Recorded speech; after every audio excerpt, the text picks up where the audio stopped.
Yo, what is good everyone? My name is OJ and welcome to the village of PlayerEssence where all you PE ninjas can come to get the latest gaming and Nintendo Switch news. So let's go ahead and get right into it. So we have some new information of Fire Emblem Echoes Shadows of Valentia for the Nintendo 3DS, and I want to go over some of this with you guys because this game is looking freaking awesome and it's coming out this May. We can see Alm and Celica hanging around near Zolfia's castle. During Chapter 3 of Gaiden, players can simultaneously control Alm and Celica on the world map.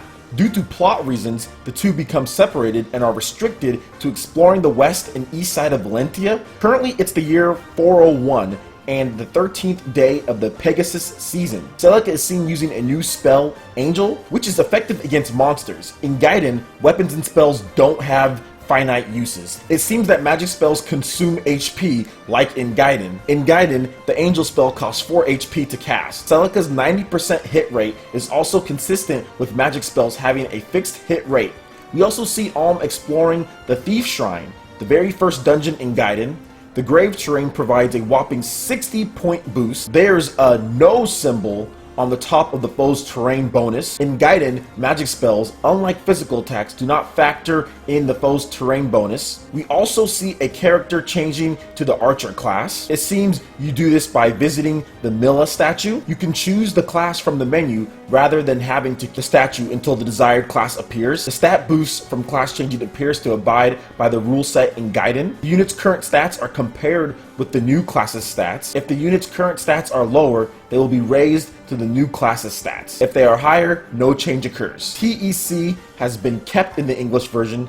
TEC, short for technique, is synonymous with SKL, skill, in Japanese. Saber is also a mercenary who joined Celica near the beginning of the game. So awesome details on Fire Emblem Shadows of Valentia. This game is looking amazing. It's looking to change up the formula of the Fire Emblem games that we've seen by remaking one of the most obscure and necessarily not well-known Fire Emblem games, although Alm is a known character within Fire Emblem lore. The support that Nintendo has been showing to Fire Emblem over the last few years, especially since Awakening took off, has been great to see. This is a franchise that almost died. Fire Emblem Awakening could have been the last one because of bad sales, so I'm so happy that people finally wised up and decided to play this game and give it a chance. I also think that the amazing scores that Fire Emblem Awakening got really helped this franchise, whereas the Wii game didn't help this franchise at all. I remember the Wii game coming out and it just looking very bad. I know it's probably an okay game. I know I played it a little bit, but it just didn't grab me. The characters didn't grab me as much. I know Ike's in there and everything, but at the same time,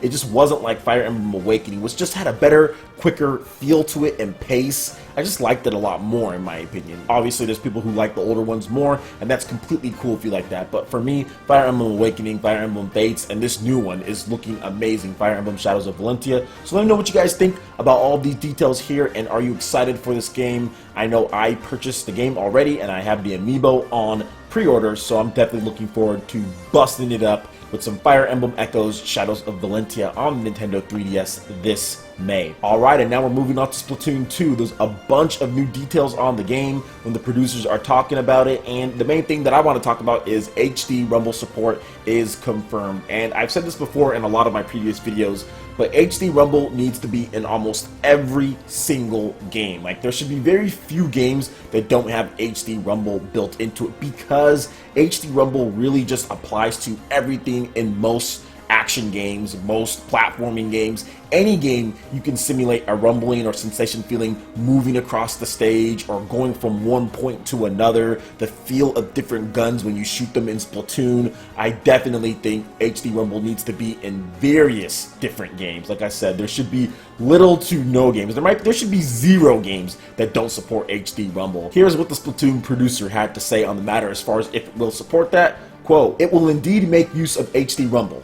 Since it's capable of very expressive feelings, we're putting a lot of effort in to get the best tactile sensations possible." And once again, very good. This is very good news for all of us out there that are looking forward to Splatoon and the global test fire. That's actually going down this March, so hopefully HD Rumble is ready to go by then. I'm thinking that it is, if they're already working on it, and we can feel those different sensations with all the different splatting guns. So I think this game, Splatoon 2, is going to be more of the same that we've got, but it's just going to blow things up to another level. They talked about the online being improved. There's just so many more things to this game, and for me, this is just my own personal thing. Having two sets of controllers that are fully supported, so that is going to be the Joy-Con controllers. You can use them in the grip or not. The Nintendo Switch Pro controller, that is very good news to me. All of those have built-in HD Rumble features, and I'm just happy that Nintendo is finally giving the same love and attention to their actual traditional controllers that they gave to their new and innovative controllers. Over the past 2 generations, Nintendo has spent a lot of time and love basically just innovating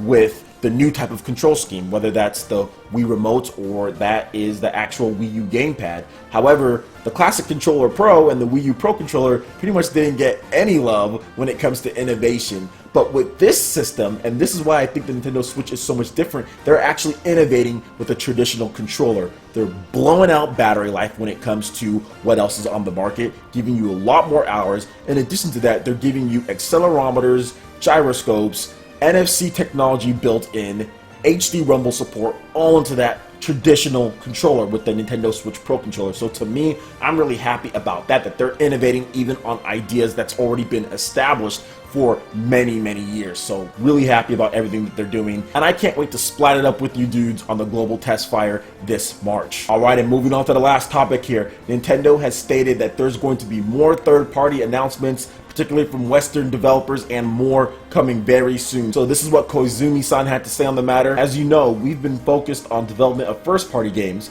but with the Nintendo Switch, we've really put a lot of energy into making third-party cooperation possible, and that includes a lot of attention paid to the development environment that we have provided to these partners, as well as the middleware we create for them. Soon, you will know a lot more about announcements from third-party partners. So I'm guessing that's going to be after launch, in addition to E3. Those are probably going to be the biggest times that we're going to see third-party developers really come out and talk about their games, because there just really hasn't been much. And I really don't blame Nintendo for not having too many of the bigger games out at launch. You just want to make sure that everything doesn't get swallowed by Zelda, because that's what it's looking like most games would do if they were all out there. So like if you had a Wii U situation with all those third-party games at the launch and nobody bought them, get your first-party games out there, sell the system to all the Nintendo fans that are waiting and excited, and then at E3 definitely level on some more third-party support, in addition to probably before that Nintendo Directs and all of that. So I'm really looking forward to seeing what they have to offer. I'm more of a Japanese development type of guy, so if they announce a lot more Japanese developers, which have already announced quite a number of games, I'll be happy. But it's cool to see other people who do like more Western games hopefully get some more,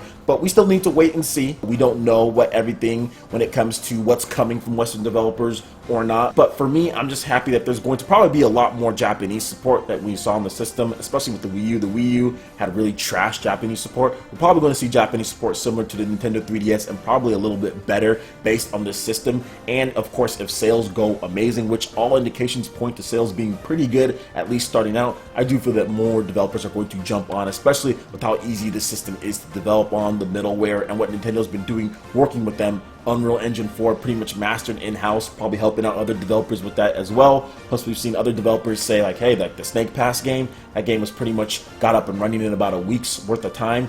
Guarantee you can't do that on Wii U. So really happy about this, and hopefully we do see those games pretty soon here, but E3 is probably a lock. Splatoon hype with that as well. So yeah, looking forward to seeing what Nintendo and third-party partners have to offer on the Nintendo Switch in 2017. Alright guys, that wraps it up for this video here. Go ahead and hit that like button if you did like it. Lets me know you guys want more content like this going forward in the future, and subscribe to PlayerEssence for the latest news, reviews, and discussions. Thank you so much for watching, and we'll see you guys for the next video.